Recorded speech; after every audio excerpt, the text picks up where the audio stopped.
마가복음 9장 2절로부터 9절까지의 말씀입니다. 마가복음 9장 2절로부터 9절 말씀. 우리 같이 한 목소리로 읽겠습니다. 엿새 후에 예수께서 베드로와 야고보와 요한을 데리시고 따로 높은 산에 올라가셨더니 그들 앞에서 변형되사 그 옷이 광채가 나며 세상에서 빨래하는 자가 그렇게 희게 할 수 없을 만큼 매우 희어졌더라. 이에 엘리야가 모세와 함께 그들에게 나타나 예수와 더불어 말하거늘 베드로가 예수께 고하되 랍비여 우리가 여기 있는 것이 좋사오니 우리가 초막 셋을 짓되 하나는 주를 위하여 하나는 모세를 위하여 하나는 엘리야를 위하여 하사이다 하니 이는 그들이 몹시 무서워하므로 그가 무슨 말을 할지 알지 못함이더라. 마침 구름이 와서 그들을 덮으며 구름 속에서 소리가 나되 이는 내 사랑하는 아들이니 너희는 그의 말을 들으라 하는지라. 문득 들러보니 아무도 보이지 아니하고 오직 예수와 자기들 뿐이었더라. 그들이 산에서 내려올 때에 예수께서 경고하시되 인자가 죽은 자 가운데서 살아날 때까지는 본 것을 아무에게도 이르지 말라 하시니. 아멘. 오늘 예수님께서 세 사람의 제자들을 데리고 변화산이라고 하는 산, 그 산의 위치를 여러분들 성지순례를 가시면 누가 순례를 가이드해 주냐에 따라서 그 산의 위치가 조금씩 다릅니다. 그러나 아무튼 그 산이 예수께서 제자들을 데리고 가신 특별한 이유가 있는 산인 것 우리가 분명히 압니다. 어떻게 보면은 제가 3년마다 한 번씩 본문을 바꿔가면서, 그러니까 1년 주기로 하면은 매년 다른 마태, 마가, 누가의 똑같은 본문을 가지고 이 주일에 설교를 합니다. 그때마다 제가 여러분들에게 강조했던 점이 하나 있습니다. 왜 예수께서는 베드로와 야고보와 요한 이 세 사람을 꼭 골라서 데리고 가셨을까? 여러분 기억하십니까? 이 세 사람들을 왜 데리고 가셨을까요? 베드로는 수제자, 야고보와 요한은 물의 아들이라는 별명을 지닐 정도의 열정 있는 사람, 그리고 마가복음에 보면은 예수님께서 예루살렘에 올라가실 때에 죽으러 가시는 예수님을 향해 주님께서 당신의 영광 중에 오실 때 우리를 좌편에 우편에 우리 형제 둘을 기억해 주십시오, 이렇게 얘기했던 사람들입니다. 베드로와 야고보와 요한이라고 하는 이 세 사람의 예수님을 동행한 이유를 저는 사실 그들이 훌륭한 제자들이라서 데리고 가신 것이 아니라 제일 문제점이 많고 그냥 놔뒀다가는 실수하기 쉬운 저와 여러분과 같은 제자들이었기 때문에 예수님께서는 그 높은 산에 그들을 데리고 가셨습니다. 물론 예수님의 동행하심을 누리지 못했던 나머지 제자들이 아마 속으로 불평하고 있었을 것입니다. 그러나 예수께서 이 세 사람을, 물론 교회의 전통 가운데는 그로 인해서 베드로와 또 야고보와 요한 이 세 사람에 대한 그 위상이 초대교회에서 커진 것은 사실입니다만, 우리 본문을 읽어보면은 이 사람들이 그 놀라운 광경을 보았을 때 무슨 말을 할지 알지 못하였다.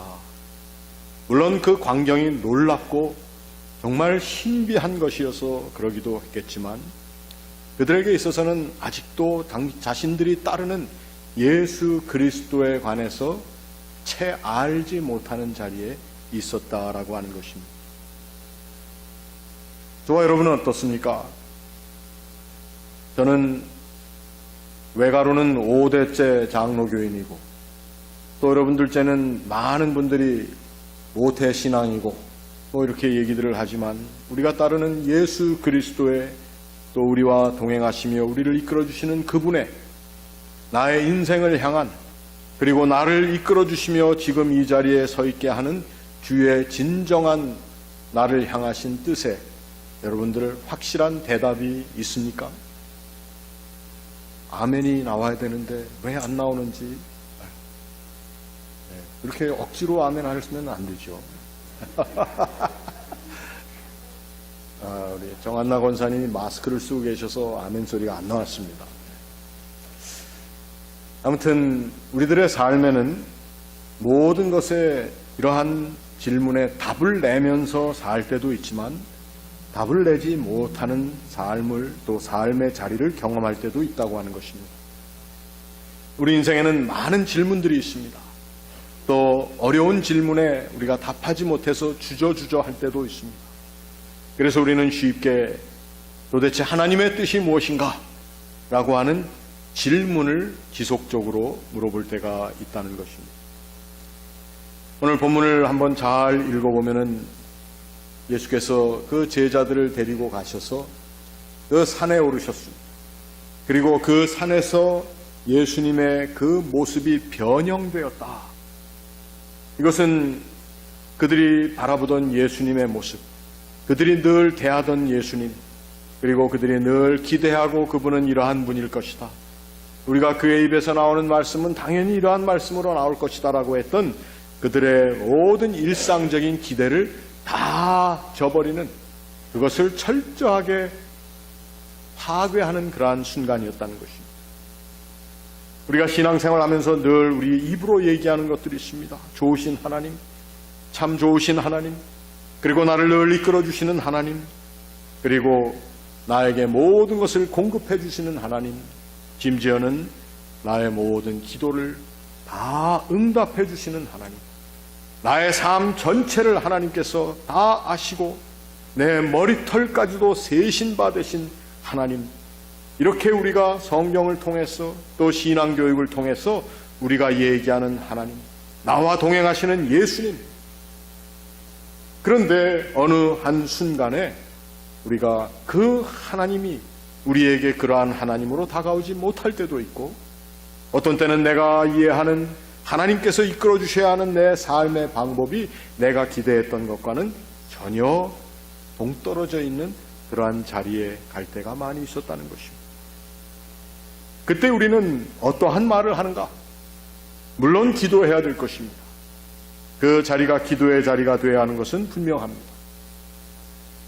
그런데 정말 내가 어떻게 기도해야 할지도 모르는, 무슨 말을 해야 할지 알지 못하는 그러한 상황도 우리들이 종종 겪을 때가 있고, 우리들이 겪지 않는다면 이 세상의 많은 사람들이 그러한 무슨 말을 할지 모르는 그러한 상황 가운데 들 때가 있을 것이라는 것입니다.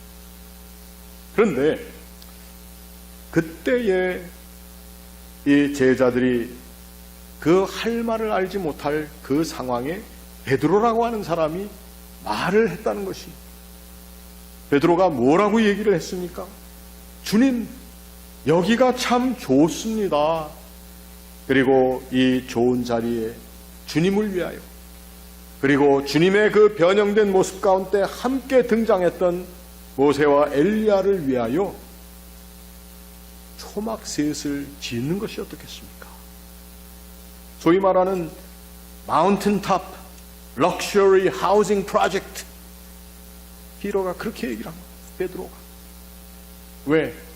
무슨 말을 할지 알지 못했기 때문에. 우리는 종종 이 세상을 사는 가운데 우리가 무슨 말을 해야 할지 못하는 그러한 힘들고 답답한, 그러나 또한 내 마음대로 표현할 수 있는 것이 생각나지 않는 그러한 상황이 닥칠 때도 있을 것이고, 또 그 상황은 다가오는 나에게 펼쳐지는 어떤 광경 때문에 일어나는 상황뿐만 아니라 내 속에 일어나고 있는, 내 안에 놀랍게 임재하시는 예수께서 나의 모든 어두운 구석을 밝혀주시고 나의 모든 연약한 것들, 숨겨졌던 것들을 다 드러내 지으시는 그 주님의 다가오심 앞에 우리의 할 말을 잃어버릴 때도 많이 있다고 하는 것입니다. 그때 우리는 가장 많이 하는 것이 미화. 무엇인가를 좀 더 가리울 수 있고 무엇인가를 좀 더 치장할 수 있고, 여러분 그런 말을 하지 않습니까? 너무 화장을 많이 하고 미화시키다 보면은 그것이 잘못되면 뭐가 된다고요? 그것이 변장과 가장이 될 수 있다고 그러지 않습니까? 내 자신 가운데 있는 것들을 정말 밝히 드러낼 수 있는 그러한 하나님의 오심을, 그리고 나의 어두운 것을 밝혀주시는 그 광경 앞에 우리는 도대체 무슨 말을 해야 할 것인가?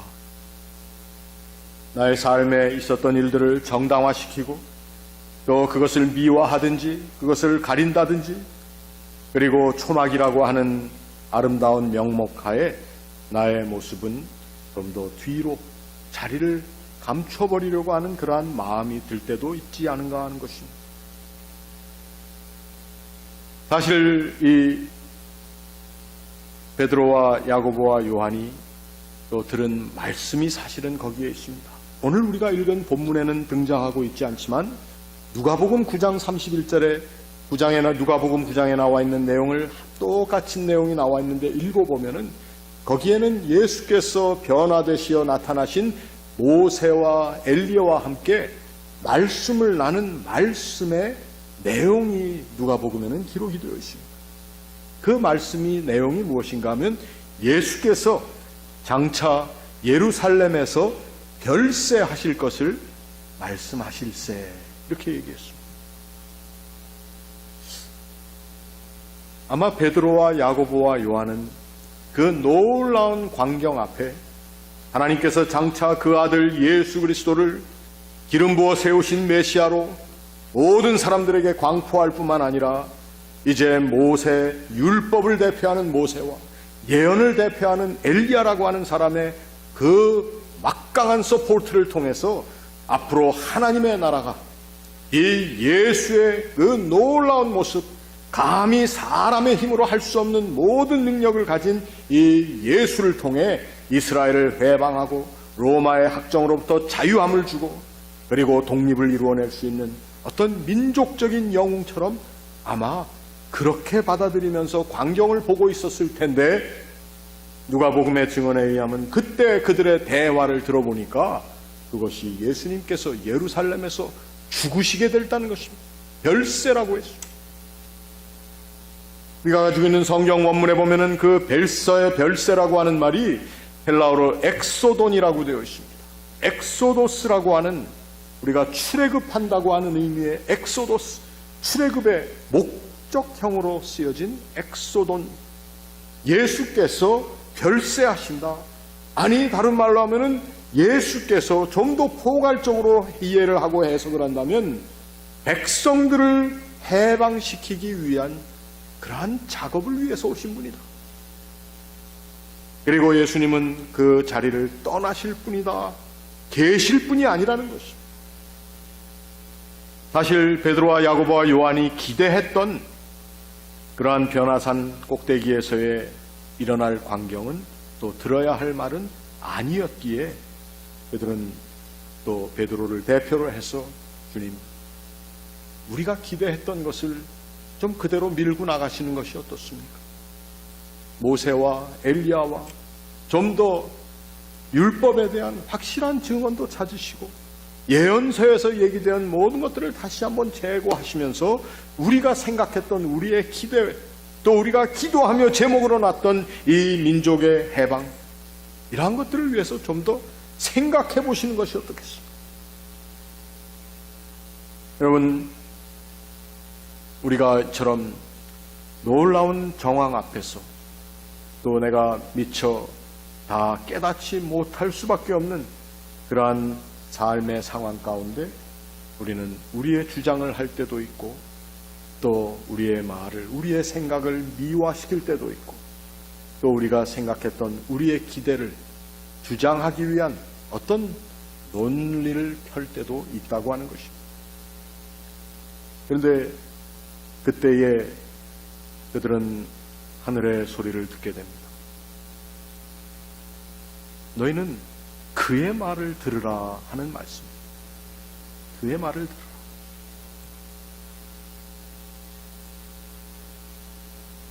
우리의 기도가 당연히 묵상으로도 되고 말로도 되고 또 여러 가지 다른 방법의 기도의 모든 모습들이 있을 것입니다. 우리의 삶에 어렵고 힘든 일이 있을 때, 내가 정말 감히 핸들할 수 없는 그러한 정황에 부딪힐 때에 우리가 기도하며 마음 가운데 가지고 있어야 할 것이 있습니다. 물론 하나님, 이 상황을 이렇게 해결해 주십시오. 하나님, 내가 원하는 것이 이것입니다. 이것을 하나님 꼭 이루어 주십시오라고 하는 간절한 마음으로의 기도, 당연히 그렇게 기도하는 것 맞습니다. 그러나 그러한 우리의 모든 기도의 근간에 무엇이 있어야 할 것인가? 내가 어떻게 기도해야 할지 알지 못할 것 같은 그러한 답답한 상황 가운데 우리가 들어야 할 음성이 하나 있는데, 그것은 너희는 그의 말을 들으라 하는 하나님의 말씀입니다. 그의 말을 들으라고 하는 그 말의 의미는 무엇입니까? 그 음성의 의미는 바로 우리들이 우리의 기도 가운데 하나님, 내가 하나님에게 순종하는 길을 찾겠습니다 라고 하는 굉장히 강한 결단의 기도가 있어야 한다는 것입니다. 여러분, 이러한 기도에는 하나님께서 반드시 응답을 주십니다. 왜? 우리가 택하는 길을 가겠다고 하는 것이 아니라 하나님께서 놔두신 그 길을, 하나님이 계획하신 그 길을 갈 수 있도록, 제가 하나님 앞에 순종할 수 있도록, 그 말씀을 들을 수 있도록 저를 도와주십시오라고 하는 기도가 우리의 제목이 되었다라고 하는 것입니다. 무슨 말을 해야 할지 알지 못할 때, 내가 무엇으로 기도해야 될지, 어떻게 기도해야 될지, 정말 내가 원하는 것이 하나님의 뜻인지 우리가 분별할 수 없을 때, 하나님, 제가 하나님의 뜻을 따를 수 있는, 하나님께 순종할 수 있는 길을 하나님 열어주십시오. 그 길을 가겠습니다 라고 하는 그 기도가 우리에게 필요하다는 것입니다. 살기가 많이 힘든 우리의 세상입니다. 그리고 우리가 처해 있는 삶의 정황 가운데 참 우리가 기대하지 못했던 많은 변화가 있고, 또 그 모든 변화로 인해서 좋은 것들만, 좋은 열매만 생겨나는 것이 아니라 우리의 삶에 어렵고 힘든 그러한 장들이 열릴 때가 많이 있습니다. 베드로와 야고보와 요한은 앞으로 주님의 십자가의 달리심을 목격하고 증언해야 할 사람일 뿐만 아니라 그들도 십자가의 길을 가야 할 사람들입니다. 그러나 그 순간에 그들은 뭘 얘기해야 할지 알지 못하기에 자신들이 원하는 것을, 자신들이 생각할 때에 그것이 무엇인가, 지금까지 자기들이 기대하고 일어나야 한다고 생각했던 것들을 만족시켜 줄 수 있는 그러한 방향으로 자신들의 마음의 표현을 했던 것이죠. 초막셋을 지고, 하나는 주님을 위해서, 하나는 모세를 위해, 하나는 엘리야를 위해서, 그리고 여기는 저희가 함께 있는 것이 너무도 좋습니다. 이제 이 일을 이루어 나가십시다 하는 그 와중에 오늘 우리가 읽은 본문은 아니지만 말씀드린 대로 누가복음의 증언에는 바로 예수께서 별세하신다는 이야기를 했답니다. 하나님의 계획은 종종 우리들이 계획하고 우리들이 짜맞추었던 우리의 블루프린트와는 정반대의 방향이 될 수도 있습니다. 그러나 그 반대의 방향을 우리들이 찾아내는 것이 문제가 아니라, 오늘 우리의 기도가 하나님, 제가 주의 음성을 들을 수 있는 사람, 그리고 그 음성의 뜻 가운데 내 삶을 맡길 수 있는 그러한 순종의 사람이 되도록 하나님, 나를 붙들어 주십시오. 베드로와 야고보와 요한은 바로 그 레슨을 위해서 변화산 꼭대기까지 주님께서 데리고 가셨던 사람들입니다. 어떻게 보면은 그 변화산 꼭대기에 가야 할 사람들, 뭐 뛰어나서가 아니고 뭐 특이하게 제자직을 수행할 수 있는 사람들이어서가 아니라, 오늘 우리의 삶에 무엇을 말해야 할지 알지 못하는 삶의 정황 가운데 어쩔 수 없이 망설이며 고민하며 고통하는 저와 여러분 모두를 오늘 주님께서는 변화산 꼭대기에 끌고 올라가시기를 원합니다. 그리고 그 꼭대기에서 하늘의 음성을 들을 수 있기를 원하십니다. 너희는 그의 말을 들으라. 우리의 삶에 무엇을 어떻게 말해야 할지 알지 못하는 반경, 바깥에서 일어나는 일 때문에 아니면 내 안에 일어나고 있는 내 내면의 모습 때문에 고민하는 그러한 자리에 가 계실 때가 있습니까? 그 자리에서 하늘의 음성을 들을 수 있으시기를 바랍니다.